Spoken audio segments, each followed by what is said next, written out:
Hey guys, so last night I went and saw a pre-screening of Mission Impossible: Rogue Nation. I would have did a review last night and had something posted today if I hadn't been so tired when I got home that I ended up pretty much going right to bed. Uh, this movie I was looking forward to a lot more than say the Vacation sequel that I saw a couple days ago. And if you don't know, I actually liked the Vacation sequel, which a lot of people apparently didn't. And apparently I'm in a minority, but oh well. I mean, not everybody has the same opinion, and this is coming from somebody that thought the movie was going to be pretty shit. Um, as far as like my opinions on the Mission Impossible series, I've seen one, three, and four. Never seen two, surprisingly, and that's a surprise to me because it's directed by John Woo, and it's one of my favorite action directors. That honestly I can't remember. Has he done? When's the last time he done something? It's really surprising. He made one of my favorite guilty pleasure action movies, which was Face Off. Love Face Off. Movie's dumb as hell. It was, but really an entertaining movie. But as far like Mission Impossible 1, I barely remember. I've seen it a couple times, but I barely remember any of it. I remember thinking it was okay. 3, I liked, but again, I watched it maybe once or twice here or there. I remember the only thing I remember is that it was directed by J.J. Abrams, and Philip Seymour Hoffman was pretty awesome in that. And then 4 was awesome. I love 4. It was my favorite of the series. It was the most memorable out of the whole series. Really damn good film, including Tom Cruise hanging off the fucking tallest building in the world in India. That's an amazing scene. And then when you realize, then you watch the behind the scenes featurette and actually see Tom Cruise hanging off the fucking tallest building in the world, that's even more amazing. Like, it wasn't a stunt double, it wasn't CGI. He literally was hanging off the tallest building in the world in India. And again, it just proves that Tom Cruise is one of my favorite action stars and also one of my favorite actors out there. Even though I don't like him as a person, because he is an idiot whenever he talks. Like, the less he talks, the better, because it pretty much hurts his career whenever he talks talks in interviews. Anyways, I was looking forward to this one, especially after coming off the success of the fourth one, and this movie looked like it was going to be a lot of fun, and I was greatly impressed by the whole Tom Cruise hanging off a fucking airplane. I mean, I got a lot of behind the scenes featurettes in front of movies over the last couple weeks. It just showed footage of him hanging off a fucking airplane. That was amazing. He did like 5 takes of that. So, I mean, pretty much this movie has been sold on that, which I have no problem with. But even from the previews, the movie didn't look that bad either. I was like, I'm hoping this is a case where it's not the best thing about this movie isn't just Tom Cruise hanging off an airplane. And you know what? This movie is. It's a pretty good action flick. I liked it a lot. I really did. It was a lot of fun. It was a fun, mindless action movie. That's pretty much the best way to put it. And there's nothing wrong with that at all. I really dug this movie. I was entertained the whole time. I wasn't bored. There was like they had enough action in this movie to keep you entertained. There wasn't any slow moments about it. Tom Cruise is awesome. I can't say that enough about Tom Cruise. Tom Cruise is awesome. I spent half the movie trying to figure out which stunts he did on his own. Like, which stunts were real and which weren't. Because, there's probably some that they told him. I've seen footage of where they have to literally tell him, we don't want you to do this and hurt yourself. He wants to go do every stunt, but they have to stop him. He did the airplane one. I wonder if he did the motorcycle chase. I'm sure he did most of it. I'm sure there was, because you visually see him riding a bike, it's pretty awesome. I also love the action set. Like, this whole movie is like a bunch of action set pieces all strung together with like stuff in the middle to set all those action set pieces up. But I have no problem with that. That's basically what this movie is: action set piece, something to set it up, action set piece, something to set another one up, action set piece.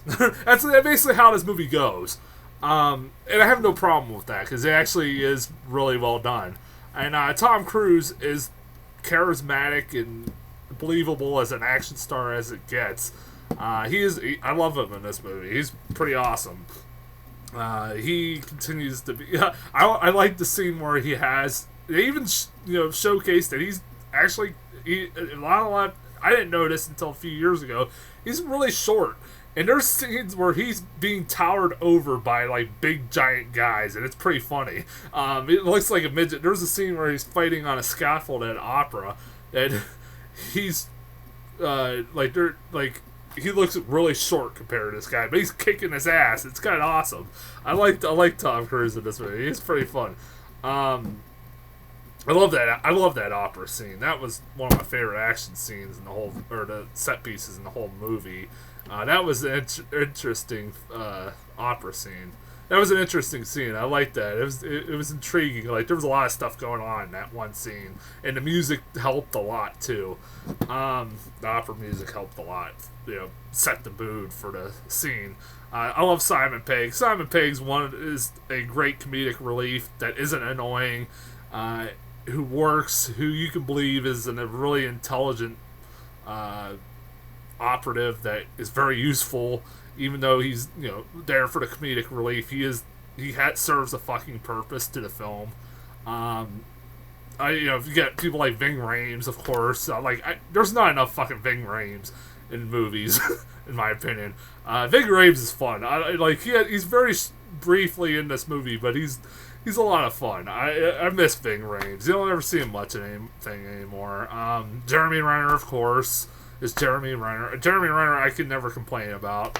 Alec Baldwin as the CIA operative. There's a little bit more to his character, which I won't spoil. That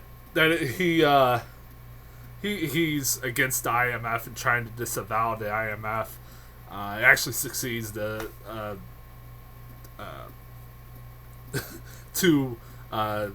disavow the IMF, and he's for what he's in this movie. He's Alec Baldwin. He's really good. I've always liked Alec Baldwin. The chick was kind of badass, kind of hot. I forget. I don't know her real name. I apologize. She was British. I don't know if she's in a TV show or something. I don't know. I've never seen her before. She was pretty hot. She was very good looking. This movie, I could kind of compare it to the Fast and Furious series. I know I'm gonna get a lot of shit for that, but this movie is a lot like the Fast and Furious series. You can't tell me it's not, because there are a lot of points in this movie. It is fucking ridiculous. Like some of the shit how they survive some of this shit is fucking ridiculous. It's like you have to suspend a lot of disbelief, but like the Fast and Furious franchise, I don't care. It's a lot of fun. I won't nitpick at the shit because of shit like that. There are a lot of points in this movie where you're sitting like, come on, really? Especially towards the end, which I want to talk about here for a second. There are two parts of this movie at the end of the movie where I had to really throw a lot of disbelief out the fucking window. One, when they're trying to... I'm not going to spoil what ends up happening, but there's one where they have to capture or kidnap the Prime Minister of London, or England, and they make it come off pretty fucking easy. I was kind of intrigued how they would pull it off, and then when they did, I'm like, wow, what? And then there's another scene right after that where Simon Pegg is strapped to a bomb, and Tom Cruise has to give the bad guy the information he wants, or he'll blow up Simon Pegg and everybody around him. And if he, and then he plans on killing Tom Cruise after he gives him the information, and everybody else, and it's one of those. I'm sitting there the whole time. I'm like, I'm wondering how he's gonna get out of this situation. This is a sticky situation. I was like, there's almost no way he can get out of this situation. And then when he does, you kind of like, how did, like, I sat there kind of going, that was a little too fucking easy how he got out of that. I'm pretty certain there's no, like, it's not that fucking easy. I'm like, whatever, fucking whatever. I mean, you have it's a series that, is based off of a group that is called IMF, the Impossible Mission Force. That first off, just that name alone makes it kind of silly, But this is a series that is silly in its action and silly in its action set pieces and stuff like that. But at the same time, it's a lot of fun. It's like like I said, Fast and Furious, where there's a lot of absurd moments in it, but I fucking enjoy it. I'm not bitching about it. I'm not going to nitpick it. I just sit back and have fun watching it. Like I said, this movie was a lot of fun. I don't know what else to say, but I don't want to spoil too much about it. It is like your generic action. I mean, it's not really a plot-driven kind of film. It really isn't. It's like your generic guy wants to cause chaos around the world. The villain, that's basically his plot, or basically the motivations of the villain in this movie. He wants to cause chaos all around the world and all that stuff, yada yada yada. I've seen it a million goddamn times before in these kinds of films. I'm sure they've pretty much I mean, I do laugh that they're like the whole kidnapping the prime minister scene, how they pull it off. It's pretty much been established that the way they did it in this movie is pretty much been established in previous films, how ridiculous they pull it off. I'll give it that. Like, it's pretty much consistent with the other films how they pull it off. It's like, but the scene where the bomb strapped Simon Pegg is a little absurd, in my opinion. It still is, but whatever. I'll let it pass. This movie is a lot of fun. The airplane scene is goddamn incredible. Watching it on the big screen is incredible. Him hanging off a fucking airplane. I'm afraid of heights, and I hated that scene. That's nauseating. That scene is nauseating. Knowing that Tom Cruise is actually hanging off the airplane is fucking more frightening. Good God. Damn, I give that guy a lot of credit. And that's like the first scene in the movie, by the way. They just put that right at the beginning.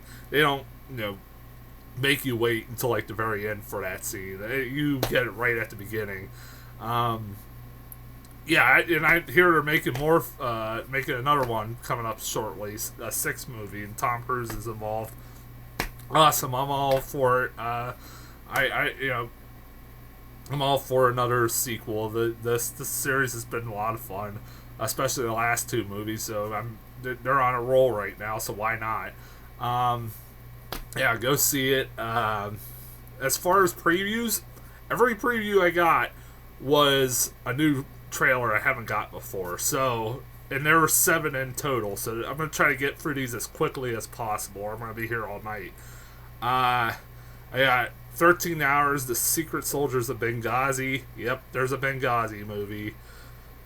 Directed by Michael Bay. Do I have to say anything else? I'm pretty certain that probably this is not the most factual movie, especially with the fact that it's being directed by Michael Bay. But who knows?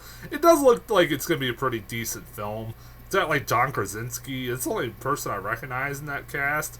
I don't know. And it's not. It doesn't seem like it's being too political with this movie. It's not going all political, like trying to blame anybody or anything like that. I think it mainly should just be about the brave soldiers that try to save those people's lives and stuff. I'm fine with that if they do it that way.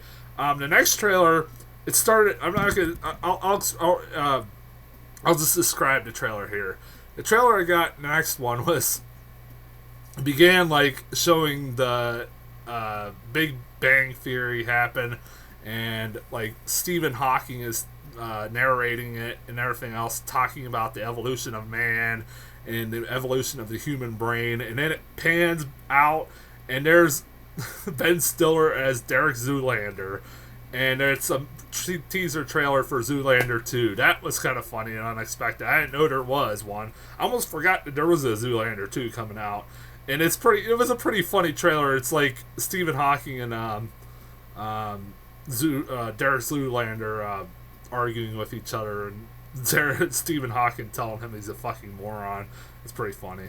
I thought the first one was okay. It was alright comedy. I guess there's worse movies to make a sequel out of, but whatever.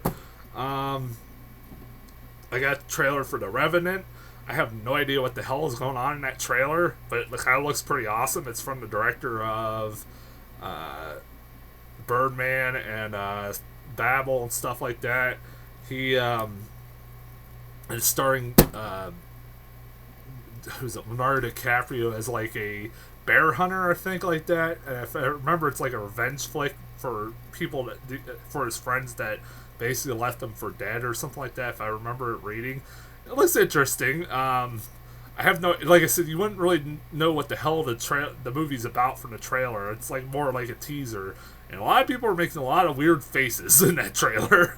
But whatever. Like I said, it's from a lot of talented people, so I'll probably check it out.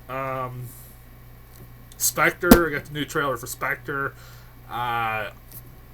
It's a new James Bond movie, another one where I wasn't really sure what the hell was going on in that trailer. Maybe I wasn't paying enough attention about it. All I can tell is that it's about James Bond's past, and you got Christoph Waltz, and Batista's in there too. I finally got to see glimpses of Batista in this movie. That's kind of awesome.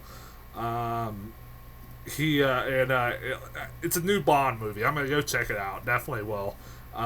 It looks like it's gonna be promising. It's from the same guy that made Skyfall, so it should be good. A new trailer for Black Mass.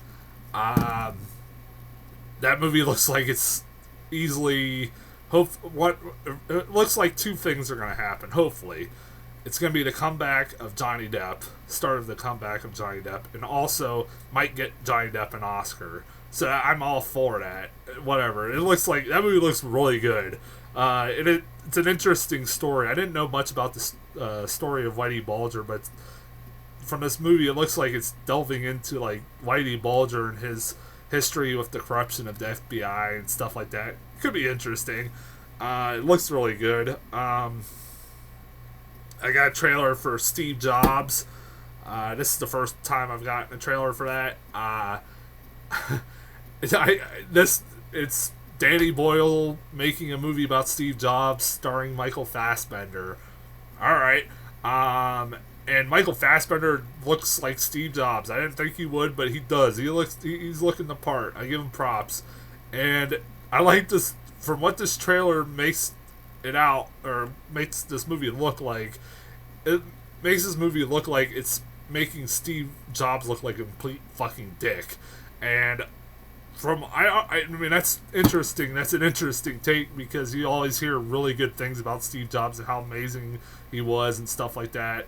And this movie makes him come off like a dick, apparently. That's what this trailer is making this movie look like. I don't know. We'll see. I'm kind of interested in that.